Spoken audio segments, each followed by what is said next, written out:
Okay, this is part 2 of section 11.5. We've been looking at or problems, and now we're going to look at and problems. So remember, with or problems, we had to, if we were looking for the probability of A or B, we did the probability of A plus the probability of B minus the overlap. So when we're looking for the probability of something or something, we add. Well, when we're looking for the probability of something and something, we're going to multiply. And so let A and B be two events in the sample space. Then if we're looking for the probability of A and B, then we can find the probability of A times the probability of B. So for example, two cards are selected with replacement at random from a deck of cards. Determine the probability that two spades will be selected. So notice what we're actually looking for is the probability of a spade on the first draw, on the first card, and a spade on the second card, or on the second draw. So we're looking for the probability of a spade and a spade. And so we are going to have to take the probability that we get a spade on the first draw, a spade on the first, and we're going to multiply that by the probability that we get a spade on the second. So the probability that we get a spade on the first draw, remember there are 13 spades in the deck, so 13 out of 52, times, now we're looking for the probability of a spade on the second draw. Notice it's with replacement. So once we draw that first card out, we put it back in. And so there are still 13 cards, 13 spades in the deck. There are still 52 total cards in the deck because we put that card back after drawing the first one. And so we just have to multiply.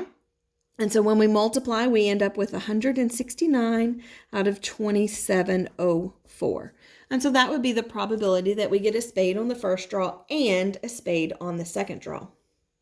Now notice the difference between this one and the next one. Two cards are selected without replacement at random from a deck of cards. Determine the probability that two spades will be selected. So same thing, spade on the first and a spade on the second.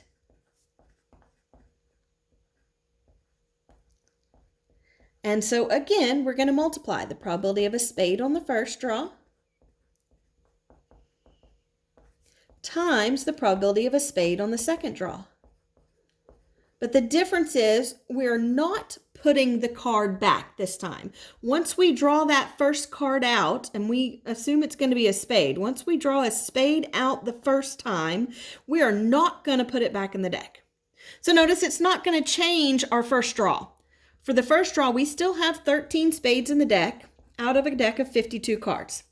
But once we draw a spade and we keep it out, we don't put it back in the deck. That means there's now only 12 spades left in the deck.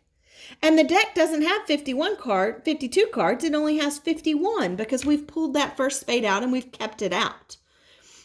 And so this time when we multiply, we end up with 156 out of 2652 as our probability for a spade on the first draw and a spade on the second without replacement. And so the next thing we're going to talk about is independent versus dependent events. With independent events, events A and B are independent events if the occurrence of either event in no way affects the probability of the other event. So things like what we just did with replacement. We put the first card back in the deck, and so the second card, the probability wasn't affected at all. Where here, when we kept the card out, the probability was affected. Things like flipping a coin. No matter how many heads you get, that doesn't change that you could still get a head on the next one. The probability is always 1 out of 2. Rolling a die. Again, the probability is always 1 out of 6. What you get on the first roll doesn't have any effect on what you get on the second roll. If the first event does affect the probability of the second event, then these are called dependent events. And so that's like the cards drawing the cards without replacement. Notice that when we drew the first one, it did affect what we got on the second one.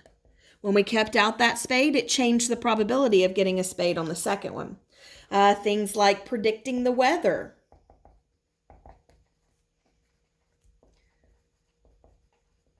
If there's a cold front or something that moves through, then the weather today could possibly affect the weather tomorrow as well.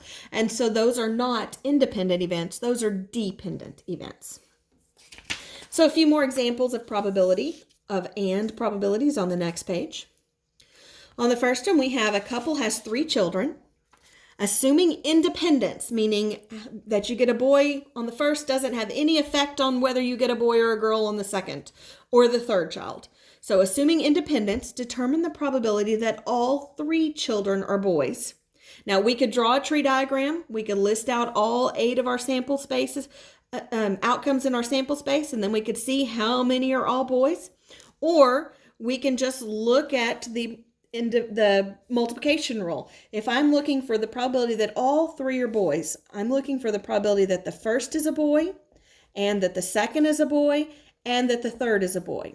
So our multiplication rule tells us the probability that the first is a boy times the probability that the second is a boy times the probability that the third is a boy will give us the probability of boy and boy and boy. So the probability that we get a boy on the first child, well, that would be 1 out of 2. It's either a boy or a girl. Same thing on the second. It's either a boy or a girl. Same thing on the third. It's either a boy or a girl. Our multiplication rule, we're going to multiply, and we end up with a 1 out of 8 chance that all 3 children are boys.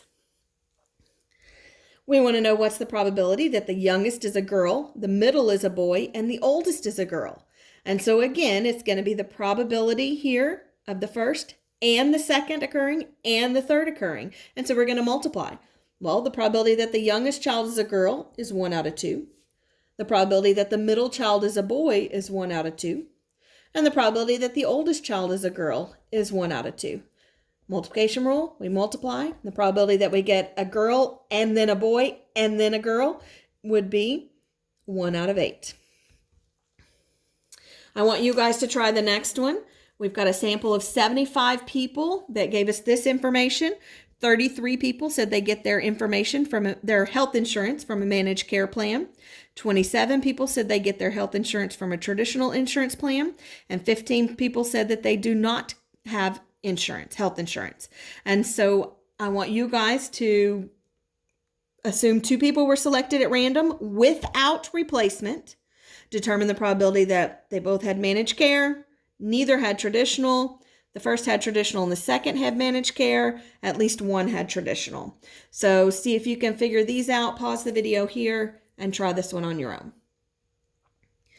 All right, so on this one, if we're looking for the probability that they both had managed care plan, well, you're looking for the probability that the first had a managed care plan and that the second had a managed care plan. So that the first had a managed care plan, that's 33 out of the 75 total people. Remember, once we select this person with the managed care plan, it's without replacement. So this person is not going back in the pile, which means there are only 32 people with a managed care plan out of 74 available now. Once we pulled that first person out, it did not go back in. And so we have 32 out of 74 for the second person having managed care plan. Multiplying those together, we get 1,056 out of 5,550 would be our probability that both people selected had a managed care plan. The probability that neither had traditional insurance. Well, that means we need the probability that the first person did not have traditional insurance. Well, if 27 did have traditional insurance out of the 75, that means the others did not. That means 48, these 33 and these 15 did not have traditional insurance. So 48 out of the 75 did not have traditional insurance. Now for the second person, remember this is without replacement. So once we select this person without traditional insurance, they do not go back in there to be selected again, which leave us now only 47 people that did not have traditional insurance out of 74 total people. And so again, we multiply and we end up with 2256 out of 5550 for the probability that neither had traditional insurance, that the first one did not have traditional insurance and the second one did not have traditional insurance. On part C, we want the probability that the first had traditional insurance and the second had a managed care plan. And so the first had traditional insurance. That would be the 27 out of the 75. And the second had a managed care plan. Well, we've selected this person with traditional insurance. We've pulled them out and we're not putting them back. But notice when we pulled one out with we pulled out one with traditional insurance, which means we now have 26 that have traditional insurance. Notice that didn't affect how many had a managed care plan. So we still have the possibility of choosing any one of these 33 for the managed care plan. But remember, we had 33 here. We only had 26 here now to choose from and 15 here. And so we have 74 for the total number of people on part C, on the second part, that with the managed care plan.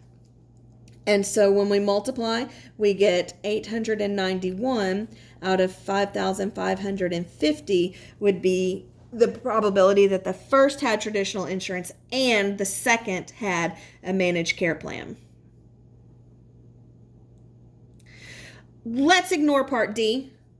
It's a little more difficult and kind of uses one of the concepts that we actually skipped. So we'll stop there and we will end section 11.5 here.